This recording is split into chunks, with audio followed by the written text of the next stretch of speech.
Le Code des sociétés et des associations détermine différentes catégories d'ASBL avec pour chacune d'entre elles des obligations distinctes en matière de tenue des comptes. Ce code s'applique à l'ensemble des ASBL et pas uniquement aux ASBL pouvoirs organisateurs d'enseignement.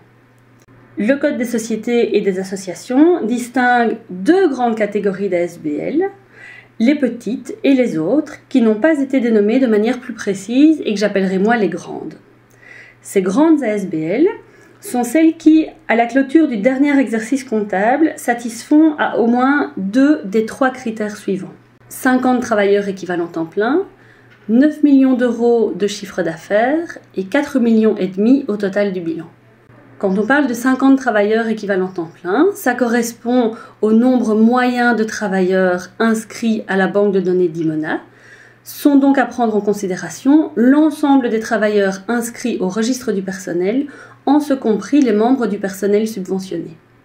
Quand on parle de chiffre d'affaires, il y a lieu ici d'entendre le total des produits d'exploitation et financiers à l'exclusion des produits non récurrents.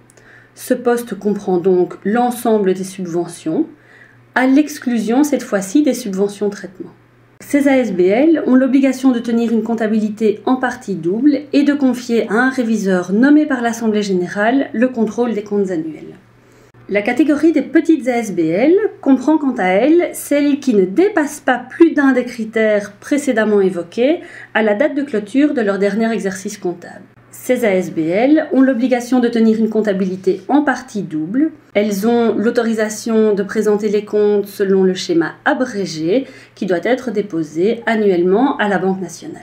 Le Code des sociétés et des associations ne les oblige toutefois pas à soumettre leurs comptes à un réviseur, mais cette obligation doit être tempérée par l'obligation de soumission des comptes à un réviseur imposée par l'article 37 bis du pacte scolaire à l'ensemble des pouvoirs organisateurs qui perçoivent des subventions annuelles de la Fédération Wallonie-Bruxelles d'un montant supérieur à 371 840,29 €.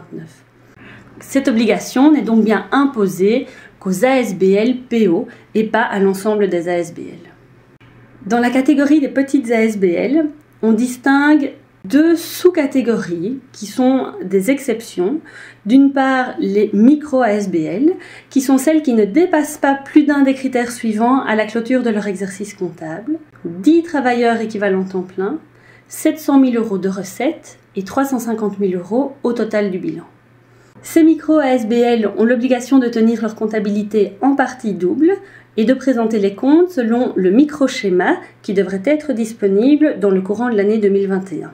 La dernière catégorie d'ASBL sont celles qui ont la possibilité de tenir une comptabilité de manière simplifiée. Celles-ci n'ont pas été dénommées de manière plus précise par le Code des sociétés et des associations, je les appellerai les très petites ASBL. Il s'agit de celles qui ne dépassent pas plus d'un des critères suivants à la clôture de leur exercice comptable, 5 travailleurs équivalents temps plein, 334 000 € de recettes, 1 337 000 € d'avoirs et 1 337 000 € de dettes.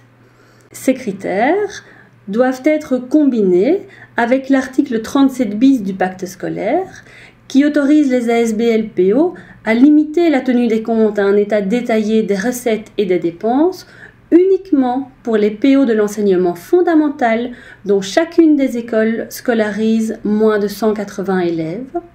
Ces ASBL ont donc l'autorisation de tenir leur comptabilité de manière simplifiée, de présenter les comptes selon un schéma simplifié.